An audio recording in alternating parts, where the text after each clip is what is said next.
Right, everyone. I hope everyone had a wonderful week and then evening to everyone, the people who have just arrived and are still arriving.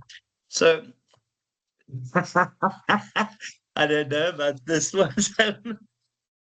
I should one day use a brush. It will make a difference in my life. Thanks, Don Osipo. That's 25% extra without a single shadow of a doubt. Right. So we are going to carry on, and it's still about innovations. Anything in the innovation space this week that has made you go, that's pretty impressive. That is something that is worth taking note of. And in particular, something that might affect South Africa. Anything this week that you've picked up as a new innovation?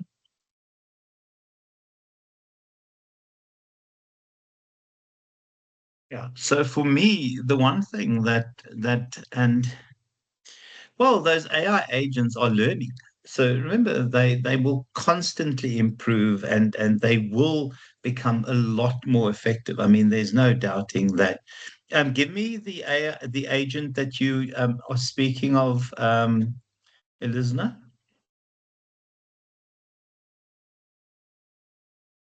or you just in general that the AI agents, the one that, yeah.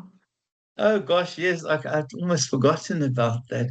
Had escaped and then gone and hacked another system, but it was trained to hack.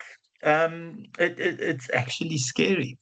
I read where robots are going, and the idea of a silicon cover that resembles face, and yeah, the initial ones aren't going to appear completely human, but we will get to the point where we will have humanoids. Now, I don't know whether that's 10 or 20 or 30 years into the future, but those humanoids will closely resemble who we are. The biggest concern with it is, I mean, we're already seeing people marrying AIs. I mean, in Japan recently, a person married her AI. I'm assuming husband, and I would imagine that we're going to end up in a situation where people will marry robots somewhere down the line. So it is concerning, and I really believe that we're at the cusp of robotics as no one can imagine, but as movies had predicted. Any other AIs, guys, that you can think of? Heard of AIs in the last week? Yeah, absolutely. I mean, a guy married his pillow. It's yeah, married a pillow. It's absolutely, it is an interesting time to be alive. But I suppose what for us now is strange would have been back in the 1900s, somebody marrying outside their family.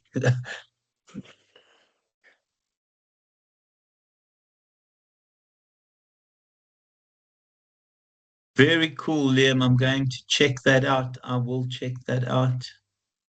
Nice. I will have a glance at that. Very, very cool.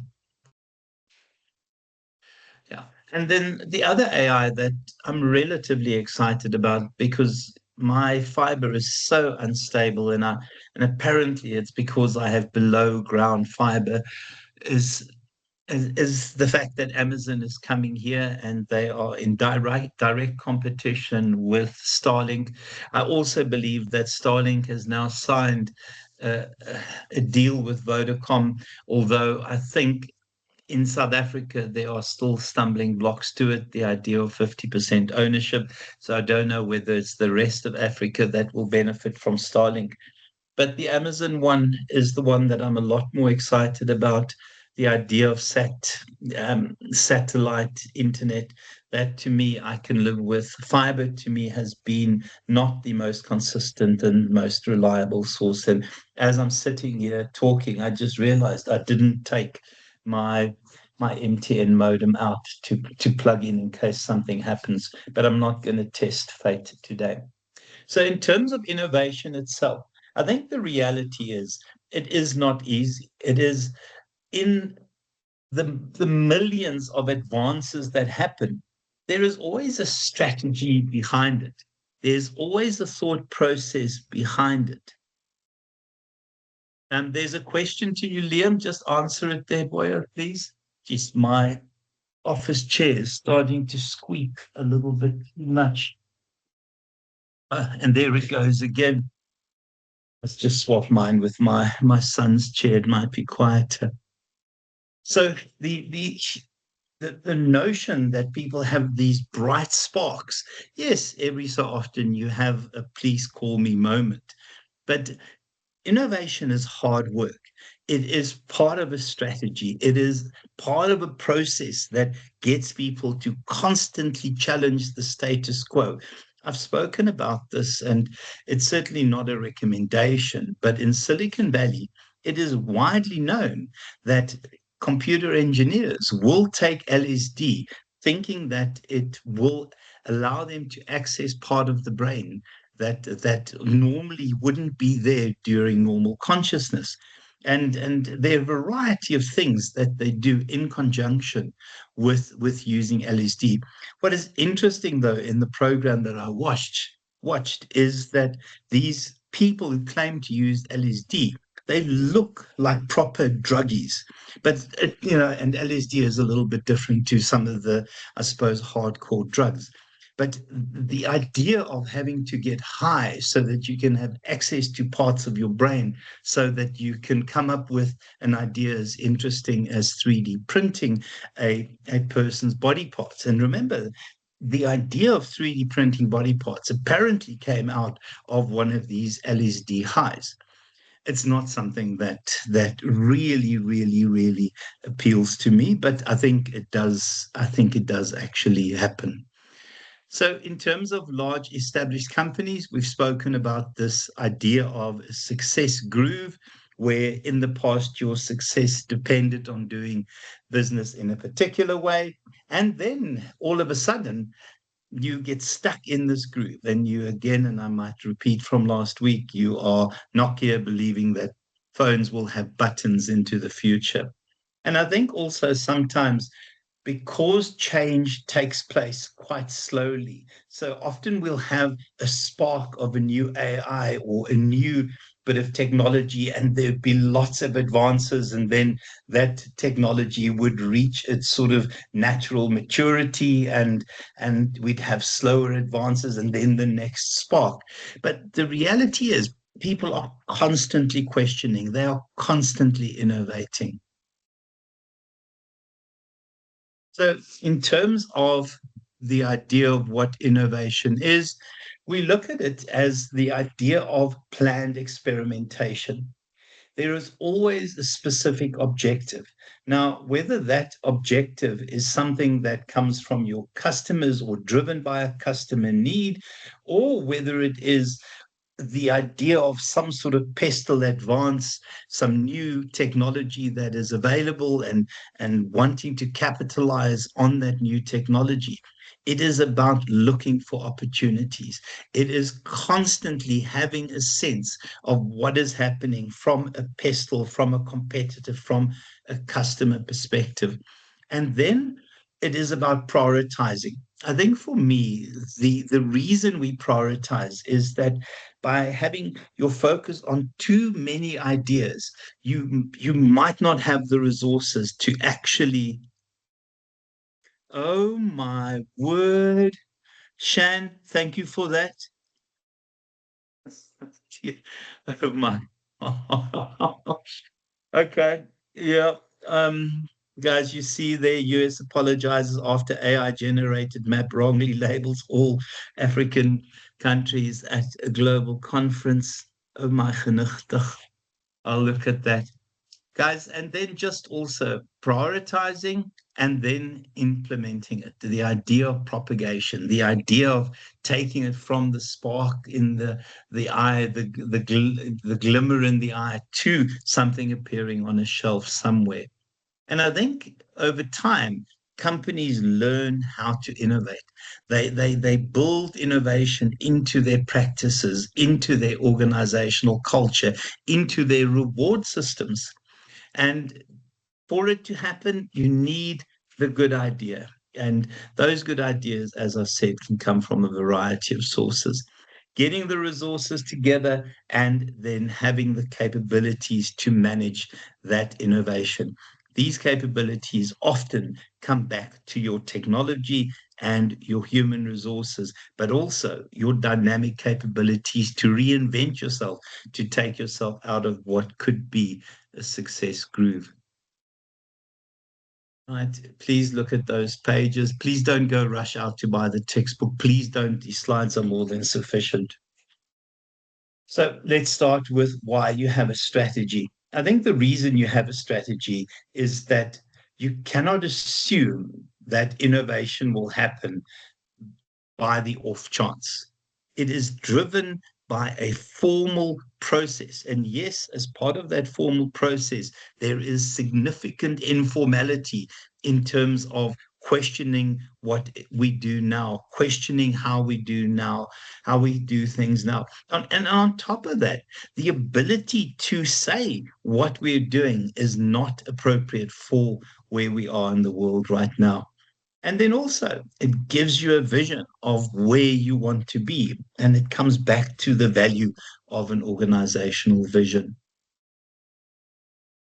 So there is the innovation strategy, analysis, selection, and implementation. Where have we seen that before? What process is that? You've seen those before. It is a process we use all the time in organizations. As it's the strategic management process. Those steps are part of the strategic management process. The analysis in terms of doing your SWOT and your PESTLE and your other analyses, and then creating your long-term objectives and the strategies that will take you there, and then deciding those strategies to follow and obviously making them happen. So let's look at the first one. So in an innovation strategy, the first bit, my apologies for that, is to look specifically at the pestle factors. It's highlighted technological, political, and economic, but I think the reality is you would also look at changes in lifestyles and choices that people make.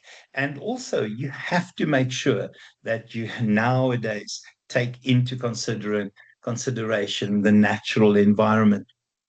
So any technologies that you are excited about right now, current technologies that get you excited? What do we think of Formula One now? This wonderful new hybrid technology. Is there a hope for it? Who here watches Formula One?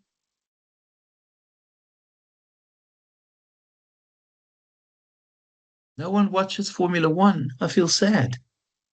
Okay, I'll find other things to talk about. And then changes in terms of politics. No, I don't like it either. The fact that you can, yeah, your car slows down on a straight. I believe there's no hope for it, Lucia. I agree with you. The fact that you can be racing down a straight and then you slow down.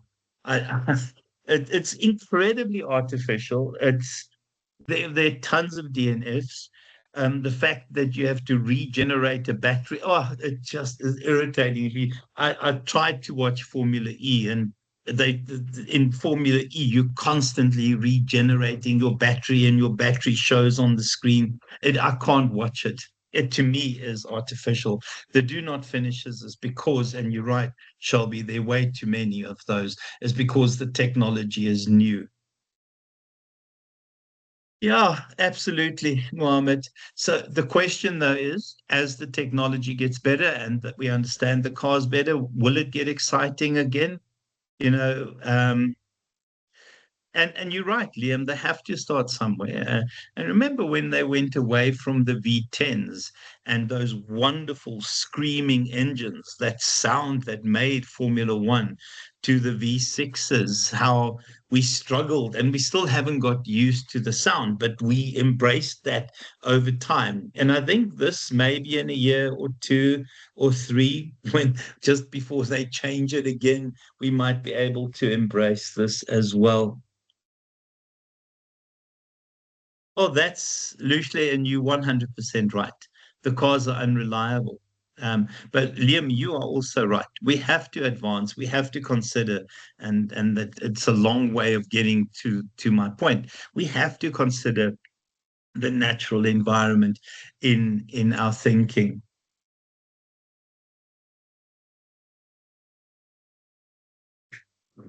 We have to consider the natural environment. So if we look at changes in politics, obviously, we've seen new advances in vapes and vaping, and I won't ask who vapes. I'm going to annoy people here if I have to ask again. What other advances have there been because of changes in legislation, technological advances? And you're right. I mean, we learn about making production cars very efficient from Formula One. Although the question is, hybrid vehicles happened before Formula One hybrid happened. And I think that to me is why I question whether they've gone with the right technology. We've had hybrid vehicles for ages. The fact of the matter is, Formula One should be ahead of the curve and not catching up with things we already have. And I know the technology is slightly different in terms of energy storage and retrieval systems. Okay. So, any changes in politics bring about changes, and changes in legislation bring about changes in innovations, new innovations. Can anyone think? I know the smoking technology we spoke about last week in terms of vapes and vaping.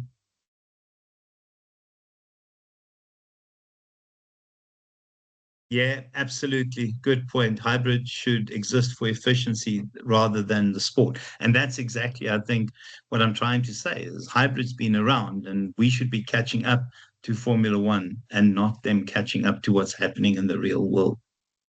Okay. Politics, changes in legislation, brought new technologies, guys.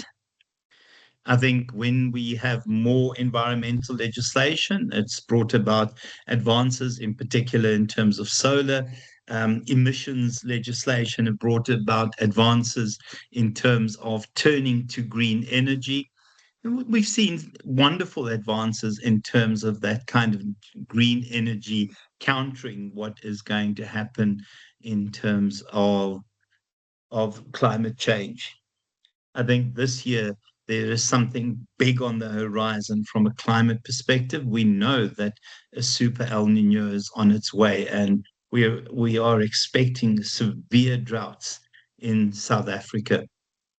The reality, though, we also know that with climate change, the El Nino La Nina phenomenon also have become a little bit more questionable. I love that idea, UNESCO, e-governance, access to public services.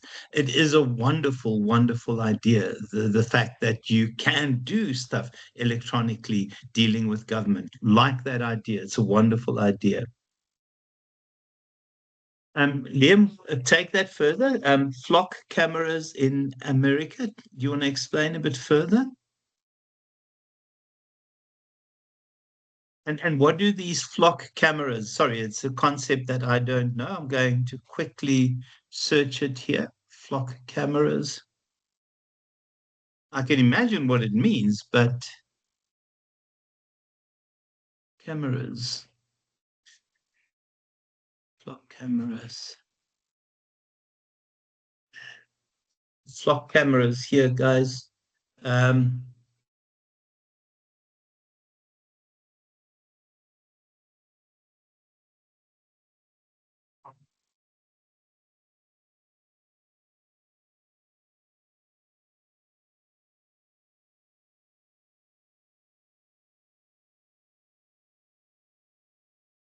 oh my gosh. Any comment about that, guys? Oh, geez, today. So it becomes really a big brother state where everything is watched and tracked and essentially indirectly controlled by government. I had not heard of that. I really had not heard of that. Mm. Okay, guys, and then just in terms of economic change, advances because of economic strife and concern. Yeah, I agree with that, but I can't read that one out, UNESCO. Yeah, I'm not reading that out. That will get me in trouble. I like that though. Okay, guys, very quickly, where economic change has brought about new innovations, where a tight budget and poor performance are the drivers of innovation.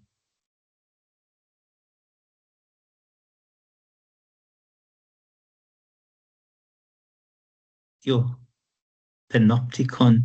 Oh my gosh, Liam, you should be lecturing this boy because you I am lost.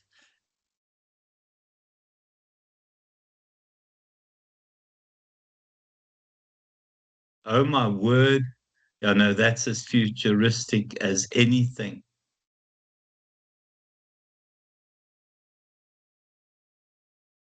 Oh my goodness. Okay. That is disturbing. That is disturbing. Crypto is old news at this point. Yeah, I think we'll say that. Sorry, Jared, it was you who put that down. My apologies. Yeah, crypto is old news now. I think the one thing, guys, when we think of where economy has driven innovation, often when a government struggles with low GDP, where an economy becomes stagnant, government will often have interventions where they'll give tax breaks, where they'll fund sort of gleam in the eye type projects in order to kickstart the economy. We also see governments that where the economy is struggling to perform will open up its borders in terms of new investments, allowing innovation to come in that way. So you're stolen from specific clubs. You see, those aren't the clubs that I would be visiting. And when I think of club, I think of my driver in my oh no, that's a pathetic joke, sorry. I also think, guys, we've seen efficiencies in terms of bringing prices down, ways of manufacturing where we've had to update manufacturing because of items getting too expensive. And look at what the Chinese have done in terms of their vehicles. I mean, they are affecting the economy and forcing other brands to reduce their prices as well. Guys, I also think we can look at our customers and our customer needs. We can also look at what our suppliers are doing. I think we must never underestimate the fact that you can only build what can be supplied as a subassembly, as an item. And we need to look at our competitors. And the best example of that is Samsung versus Apple when it comes to smartphones. We also need the resources. And I think those resources often start with having significant brain power and then having access to suppliers who can provide you with your components and your sub-assemblies, but also making sure that you have additional natural resources and the fact that we've had significant advances in terms of recycling and also reducing our energy consumption. And then, guys, I think the first one is thinking of innovation options. Radical breakthroughs, AI is a radical breakthrough. The internet was a radical breakthrough. The first smartphone was a radical breakthrough. The first electric vehicle was a radical breakthrough. And the idea of hydrogen as an energy source for motor vehicles was a radical breakthrough. And then also looking at doing business with those at the bottom of the pyramid. What is the bottom of the pyramid? What is the bottom of the pyramid?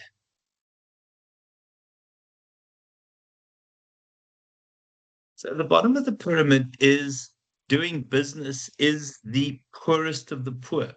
So when we think of the bottom of the pyramid, these are millions and millions of people globally who don't live above the breadline. These are individuals that essentially will go from poverty to poverty to poverty to poverty. ShopRite is absolutely right in terms of doing business with the bottom of the pyramid. So it's the poorest of the poor. And there are always these risky assumptions that people make about doing business with the poorest of the poor, is that they have no money, that they don't expect innovation, that they don't want advanced products, etc. That's not true. There is money there, but it is how you do business. The first thing to always remember when we talk about bottom of the pyramid, that it's not about exploiting people. It's not about taking naive people and selling them rubbish. I think for me, at the core of bottom of the pyramid is to provide products and services at a very reasonable price with the intention of getting people to break their poverty cycle. So it's not about just selling rubbish to people who are too stupid and who are too unsophisticated, who are or are too naive to understand that they're getting rubbish. It is about breaking poverty cycles. It is about empowerment. It's about allowing people access to items that essentially will allow them to break out of those poverty type cycles that they have. It's to 100%, Jared, and that is so, so spot on. It's to make it affordable. And the potential is there. And what we've seen in terms of advances in technology, and as technologies become older and advances in AI, that it's really easy to do that, the idea of affordability. But at the core of it is that idea of empowerment, is the idea of allowing people to break poverty cycles. I read an article I read the article and I'm worried I might have shared this bit of information previously. I read the article a good few years ago. It must be more than 10 years ago.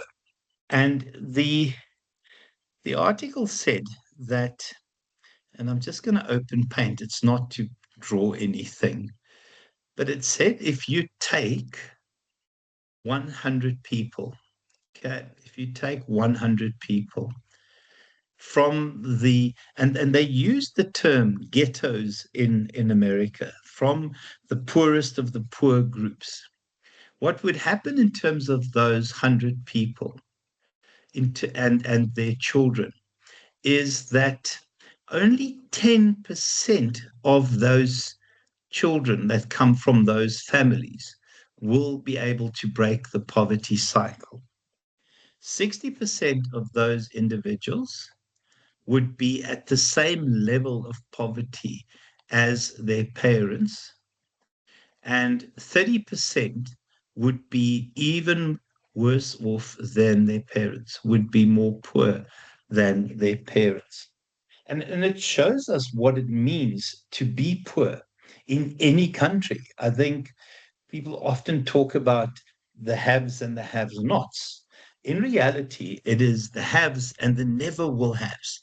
Because if you're caught in that poverty cycle, you have the slimmest of slim chances of escaping. Any comment about that as a reflection of people who live in and amongst the poorest of the poor in South Africa? Is that about a fair reflection?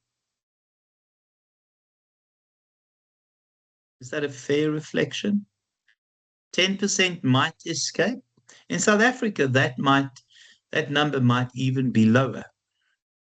60% as poor as the parents, and then in South Africa, 30% will be worse off than the already poor parents. Kyle, I think I agree with you. I think these numbers here might be exaggerated. That number there might go up. That number there definitely will go down. And it's just an indication of how tough it is to break that poverty cycle. But that's why we have bottom of the pyramid. It is about that kind of empowerment. And we'll spend quite a bit of time on social entrepreneurship and social innovation somewhere down the road. And a lot of the stuff that we do at the bottom of the pyramid is about social entrepreneurship, social innovation. So in terms of absolutely, Tondo, they are definitely social innovations. So if we think of entry level phones, entry level phones essentially are a social innovation because they are geared towards breaking poverty cycles. They are geared towards assisting people who are poor. So for me, those are all social innovations. But I'd like to hear other people's comments about that. Are, are all innovations at the bottom of the pyramid necessarily, I can't say it, are they all social innovations? It is actually a very good question. I've never ever considered it. I've just always considered that they are all social innovations.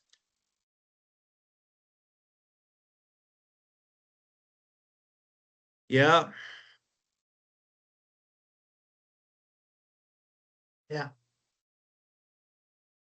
Well, Kyle, can I say to you, last year I was talking to the well, at Checkers. I was talking to the butchery manager at Checkers, and I did say I was waiting for a lamb to be cut up, and I asked him, no, 100% right, Tundle. No. So for me, social innovations are the opposite of exploitative innovations. Okay. Social innovation will never be exploitative. It is about assisting and breaking cycles, etc. Um, and and and I think this guy said to me that a blockman, so a blockman, to me, I consider a blockman a skilled trade, but these are the people that cut up the knives, cut up the meat. And I don't want to lie, but I think he told me that his blockmen earn 18 Rand an hour.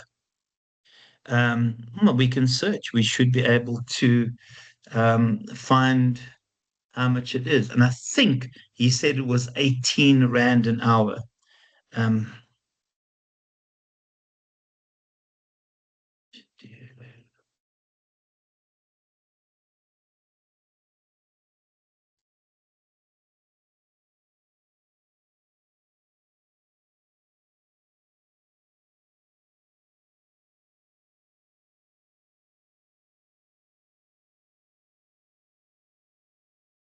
I can't even do this.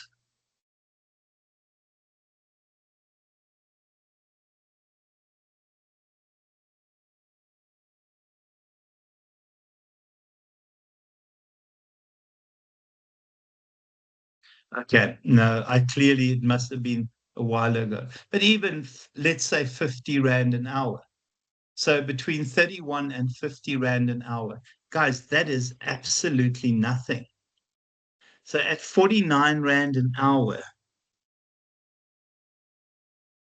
yeah, no, it's exactly that, Jared. A senior meat technician, 15,000 a month. Nosipo, introducing internet cafes in rural areas is 100% social innovation. Okay.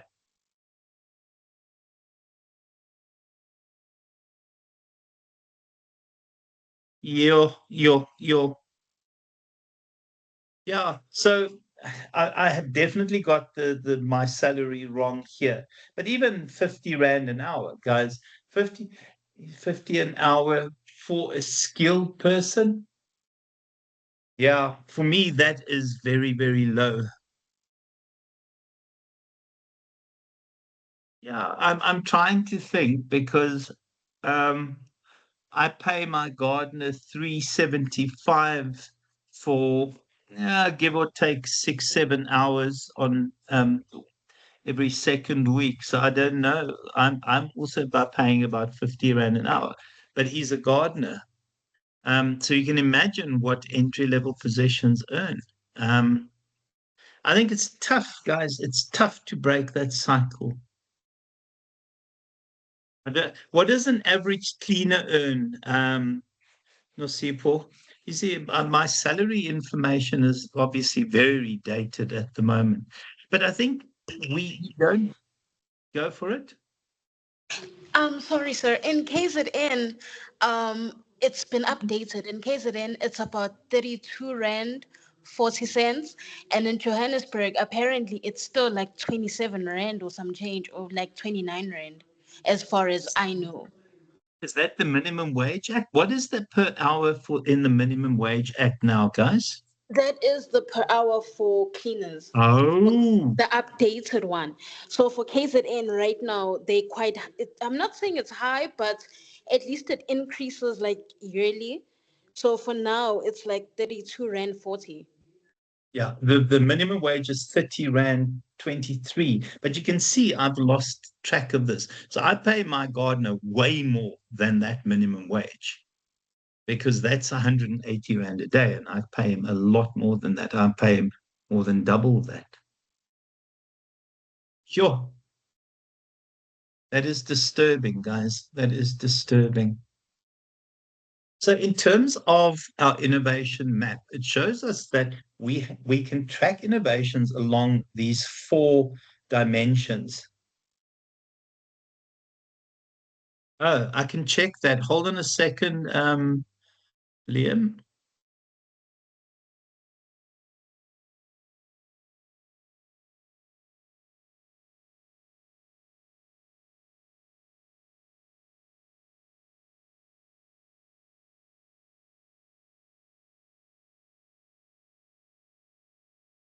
South African government.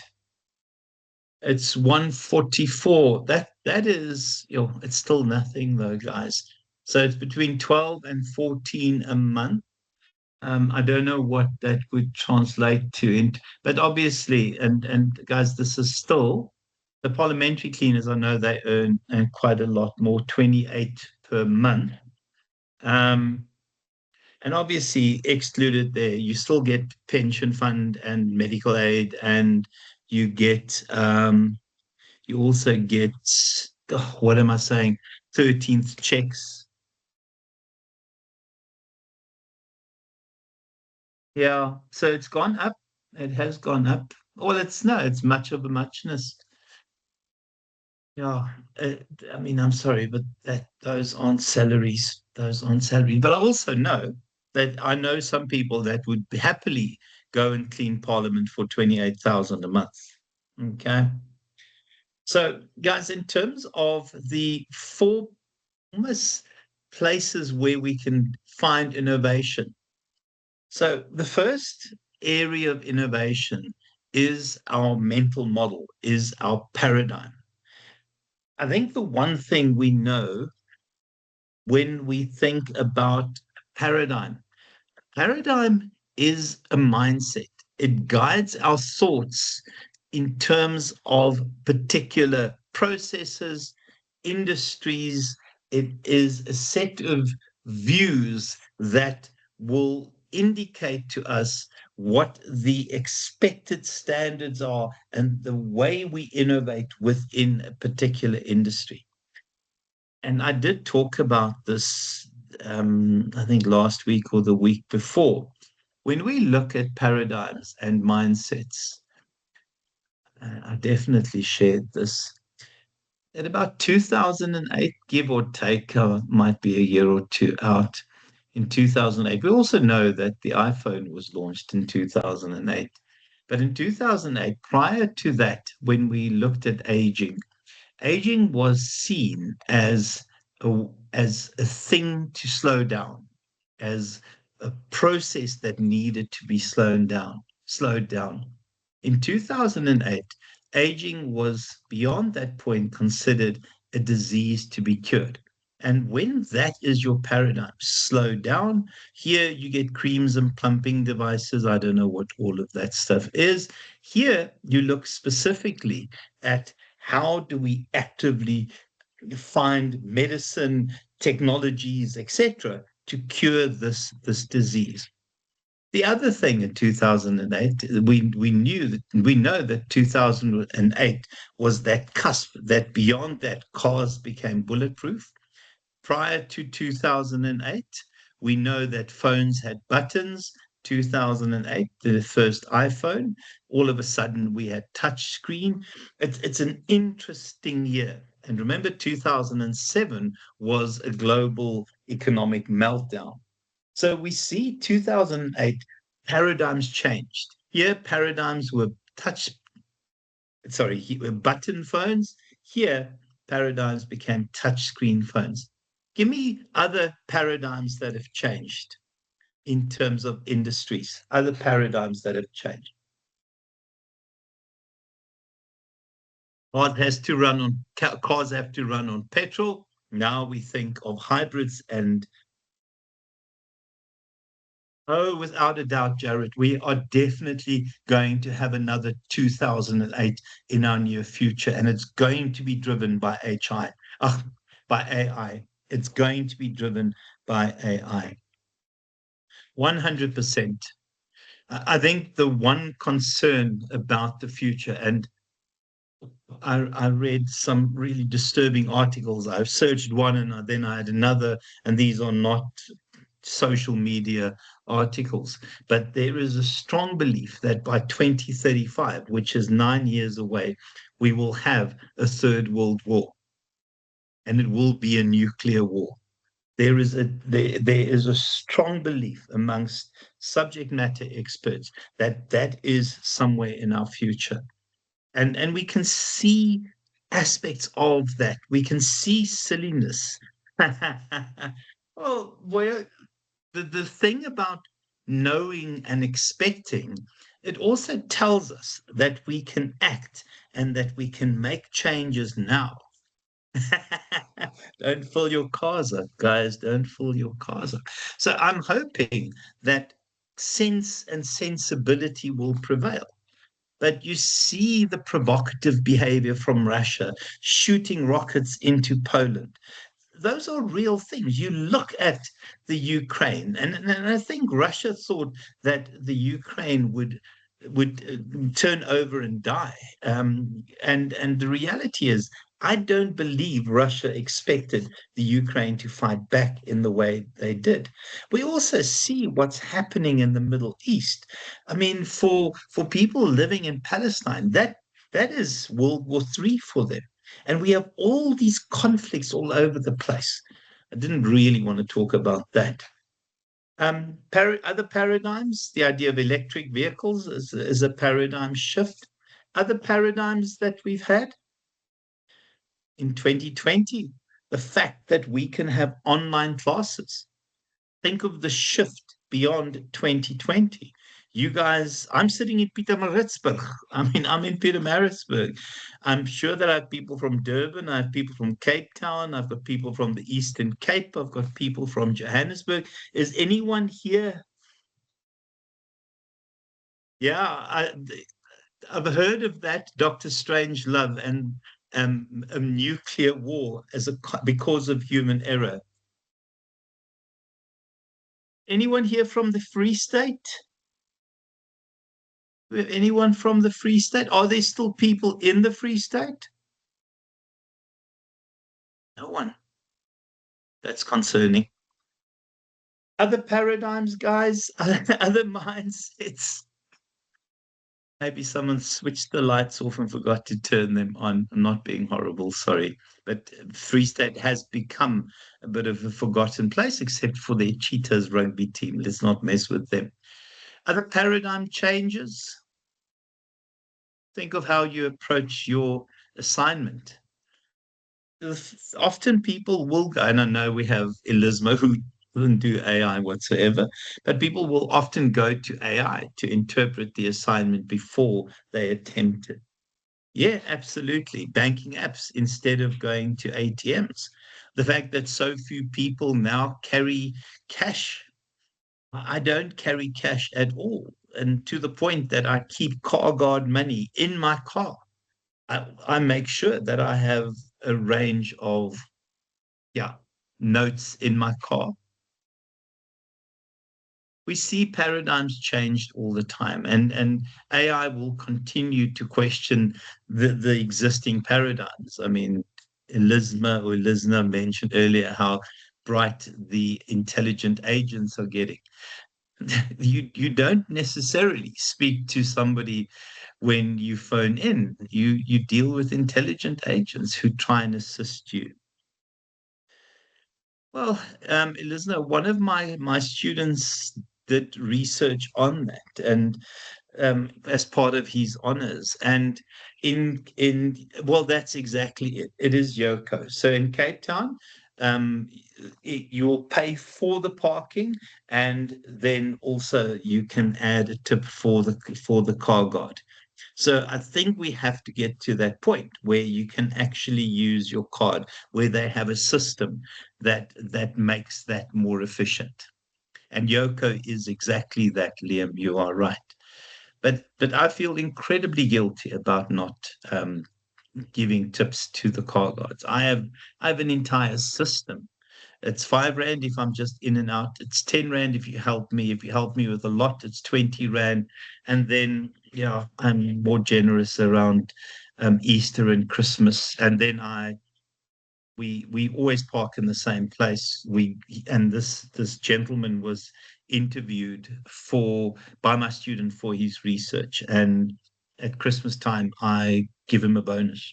He's just a wonderful, wonderful human being. But yeah, so car guards, we need innovations. My student had definitely made a variety of suggestions, but it's to get malls and managing agents to agree. I mean, at the Pick and Pay where Henry works, and he's the car guard that we always park at. It last year was 85 rand a day for him to have the right to be a car guard in this place. So they pay to work there, guys. It's become something like a 10 million or $10 billion rand industry. And it's just, and the guys who are doing the work, the notion that you have to pay to do your job is disgusting. Oh, very, very cool, Liam. Joburg having PayPal for car guards. Okay. So we see significant shifts in those paradigms. Guys, in terms of products, I think here we know, and I've put this down, and this is now a little bit dated, and the reason I've not had major updates on my slides is because we have a brand new textbook for next year. But we can see here that we've moved from that, and some people might not even recognize that, to, and this is now dated as well. I think Apple's looks slightly different to that. Oh, here's a 3310. Huh. Okay. Other products, advances in motor vehicles, we've seen a range of those. Processes in terms of how we manufacture, how we get items to customers, the idea of drone deliveries somewhere in our future already taking place in certain African countries, and drone deliveries in America has become quite standard. And we'll get to that point, but Checker 6060, a wonderful example of a process update. And then how we position ourselves, and what innovations have done. It's allowed us to adopt a particular position in terms of differentiation or cost leadership, etc. Guys, I'm worried that I'm going over time again. Okay, we'll stop there and we'll start with this slide next time. Oh man, go back. Okay, I'll stop there, guys. Any questions, any comments? We'll start there next time. Thank you so much. This hour goes, in my mind, super quickly. I don't know whether it's the same with you, but it flies by. Thank you so much for attending. Have a wonderful, wonderful week ahead. Guys, we don't see each other Monday, so it's 2 weeks' time. Please, please do me a favor and have a glance at these workbooks. You'll find which one you prefer and you can give me feedback on that. Please have a wonderful week ahead and take care. Cheers, everyone. Pleasure, pleasure, pleasure, everyone who's saying thank you. Thank you, thank you. Absolute pleasure. Absolute pleasure. Cheers, cheers, guys. Please take care.